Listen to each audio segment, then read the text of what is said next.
आज मुज़ाकराती टीम की मुलाकात तय थी, क्या वजह थी कि यह मुलाकात नहीं हो पाई?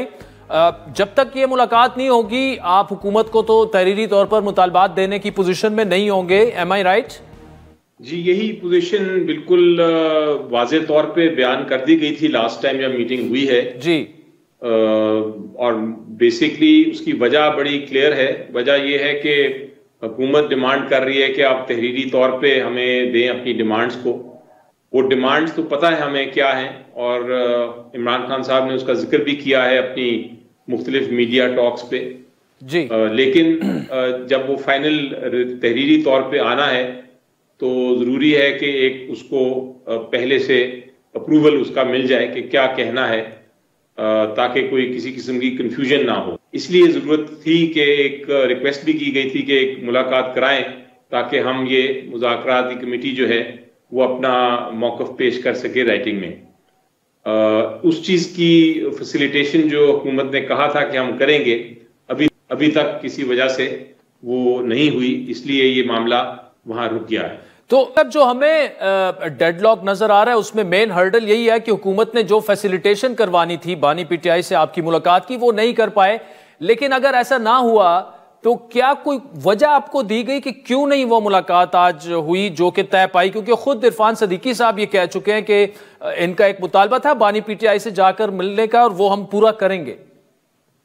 जी बिल्कुल, ये एश्योरेंस दी गई थी और उसकी क्या वजह है कि वो अभी तक इम्प्लीमेंट नहीं हो सकी वो हुकूमत ही बेस्ट जानती है, वरना कोई on the face of it तो कोई वजह नहीं नजर आती कि क्या रुकावट है इस मामले में। बड़ी सिंपल सी दरखास्त है क्योंकि मुज़ाकराती कमेटी में कुछ ऐसे लोग हैं जो कि जिनकी मुलाकात नहीं होती। मेरी तो हो जाती है मुलाकात और बाकी वकला की भी हो जाती है, लेकिन सियासतदानों की मुलाकात पे पाबंदी है। तो ये एक स्पेसिफिक मुलाकात है जिसकी रिक्वेस्ट की गई थी ताकि सारे जो पॉलिटिकल फोर्सेस और पॉलिटिकल लीडरशिप भी है इस मुज़ाकराती कमेटी में शामिल, वो भी मुलाकात करके तो सारी डिटेल्स डिस्कस कर लें। बार बार तो मीटिंग होनी नहीं, इस मीटिंग में एक इनिशियल मीटिंग बड़ी ज़रूरी थी और हुकूमत ने इसका वो समझे भी, इस बात को माना भी।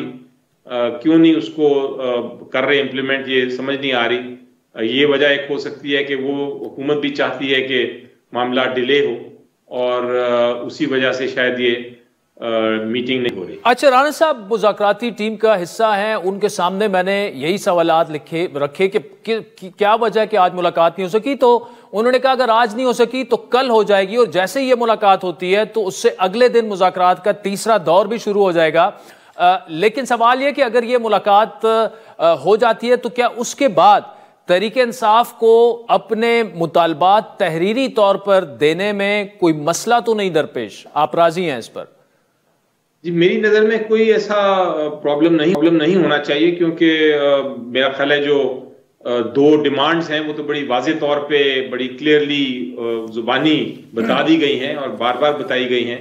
आपके टॉक शोज पे भी बात की गई है, तो उसको तहरीरी तौर पे पेश करने में भी कोई ऐसा हर्ज नहीं होगा। जुबान क्या इस्तेमाल होती है वो इस्तेमाल की जा सकती है राइटिंग में, लेकिन कोई मुझे नज़र नहीं आता कि उसमें कोई ऐसा प्रॉब्लम होना चाहिए। ठीक है, ये तो अच्छी बात है कि आप बिल्कुल तहरीरी तौर पर यह मुतालबात देने के लिए तैयार हैं। कुछ रहनुमाओं की जानिब से पीटीआई के ये बात बार बार की जा रही है कि खान साहब को इनडायरेक्टली बनीगाला में हाउस अरेस्ट करने की पेशकश की गई, बाहर जाने की पेशकश हुई और शर्त यह थी कि 3 साल तक आप खामोश रहें, हुकूमत को चलने दे। अलीमा खान ने आज ये तीनों बातें एक दफा फिर दोहराई हैं।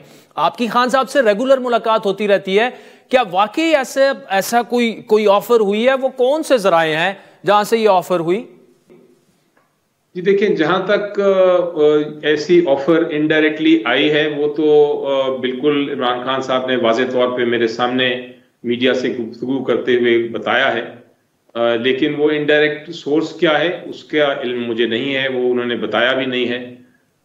इसलिए मुझे लगता यह है कि शायद जेल अथॉरिटीज में से ही किसी ने कुछ बताया हो जो खान साहब को डायरेक्टली पता है, या उन्होंने इनडायरेक्टली किसी को बताया हो, ये मुझे उसका मालूमात नहीं है। खान साहब ने अभी तक ये डिस्क्लोज नहीं किया। अच्छा, एक और बात भी की जा रही है कि शायद मुज़ाकराती टीम के अलावा पीटीआई के बैकडोर राब्ते हैं और कोई पैरेलल मुज़ाकरात भी चल रहे हैं जो शायद केपी में हो रहे हैं। स्पेकुलेशंस ही हैं, हुकूमत के अलावा तो एस्टेब्लिशमेंट से ही मुज़ाकरात होने हैं ना, तो ऐसे कोई राब्ते हैं आपके इल्म में या ऐसी कोई बात, इनमें कितना वजन है बैरिस्टर साहब? जी पैरेलल तो आपको मैं बता सकता हूं कि अभी कोई ऐसी मुज़ाकरात की बात नहीं हो रही, लेकिन एक बात जरूर वाज़ेह है और वो ये है कि जब भी हुकूमत से मुज़ाकरात होंगे, हुकूमत चूंकि इख्तियार नहीं रखती तो इनडायरेक्टली जरूर हुकूमत पूछेगी जो पावर्स हैं उनके साथ, पूछने के बाद ही इनडायरेक्टली उसका पैगाम आएगा हुकूमत के जरिए ही। तो मुज़ाकराती कमेटी एक तरह से गो बिटवीन मुझे लगती है, जो इमरान खान साहब कहेंगे वो कन्वे किया जाएगा हुकूमत को और हुकूमत फिर पूछेगी अपने जिनसे पूछना है उन्होंने, जिनके पास इख्तियार है, उसके बाद फिर वापस मुज़ाकराती कमेटी में वो अपना लेके आएंगे जो काउंटर प्रपोजल है या उसकी जो भी उनका मौक़िफ़ है उसको लेके। तो ये इनडायरेक्टली तो ज़रूर सब स्टेक होल्डर्स इन्वॉल्व होंगे, लेकिन डायरेक्टली इस वक्त फिलहाल यानी सामने जो आई है वो मुज़ाकराती कमेटी ही है दोनों साइड्स की। साहब अल्फाज़े दीगर जो भी CBMs तय होने हैं या जो ट्रस्ट डेफिसिट PTI और एस्टेब्लिशमेंट के दरमियान है, अगर वो कम होना है तो उसमें मिडल मैन का किरदार हुकूमत ही अदा करेगी और वहां से फिर मैसेज पास ऑन करेगी आपकी तरफ। जी मेरा यही अंदाजा है, क्योंकि जिस तरह की हुकूमत के बयानात आ रहे हैं और जिस तरह की कमेटी में चल रही हैं प्रोसीडिंग्स, लगता यही है कि वो तो एक तरह से गो बिटवीन ही का किरदार अदा कर रहे हैं। अब कानूनी तौर पर इमरान खान के तमाम केसेस से आप वाकिफ हैं, जो भी ये 190 मिलियन पाउंड वाला मामला है या अगर मिलिट्री कोर्ट में उनका ट्रायल होता है, क्या आपको आइंदा 2 से 3 माह में इमरान खान साहब की रिहाई मुमकिन नजर आती है? देखिए मेरी नज़र में आपने दो केसेस की बात की। एक तो अब जो रह गए हैं केसेस, एक तो ये अल-कादिर केस का जिसका फैसला सुनाना था अदालत ने आज भी और नहीं सुनाया। यकीनी तौर पे ये केस में कोई जान नहीं है, इसको बड़ी बार डिस्कस भी कर चुका हूं मैं, बिल्कुल बेबुनियाद केस है। लेकिन लगता यही है कि नीचे से हमें इंसाफ का किसी किस्म का अभी तक तो जो एक्सपीरियंस हुआ है किसी किस्म का इंसाफ नहीं मिला हमें निचली अदालतों से, बिलखसूस वो अदालत जो कि जेल में ट्रायल कर रही हैं। तो अगर वो हो भी जाता है उसमें कोई गलत फैसला, तो यकीन है हमें कि हाई कोर्ट में वो बहुत जल्द उसको ख़त्म कर दिया जाएगा। आपने देखा था तोशाखाना 1 केस जो था वो तो पहली हियरिंग पे ही अदालत ने सस्पेंड कर दिया था। इसी तरह साइफर केस में सुनने के बाद उसको भी ख़त्म कर दिया था। जो निकाह वाला केस था, इद्दत वाला, उस केस को भी ख़त्म कर दिया था। तो ये अल-कादिर केस भी उसी किस्म का, उसी नौयत का केस है जो कि हुकूमत ने बनाया है सिर्फ इसलिए कि इमरान खान साहब को अंदर रखना चाह रहे थे। तो वो भी यकीन है कि हाई कोर्ट में वो बहुत जल्द ख़त्म हो जाएगा। इसी तरह तोशाखाना 2 आपने देखा कि उसकी तोशाखाना 2 की जो बेल का केस था, उसका जो फैसला आया है उसमें भी बड़ा वाज़ेह तौर पे नज़र आता है कि वो भी केस बिल्कुल बेकार सा केस है और उसमें भी कोई जान नहीं, वो भी बेबुनियाद केस है कानूनी तौर पे भी और फैक्चुअली भी। तो मुझे लगता है कि वो भी केस उसमें चूंकि बेल हुई है, वो अगर केस ट्रायल भी करते हैं तो उसमें रिहाई होने में कोई देर नहीं।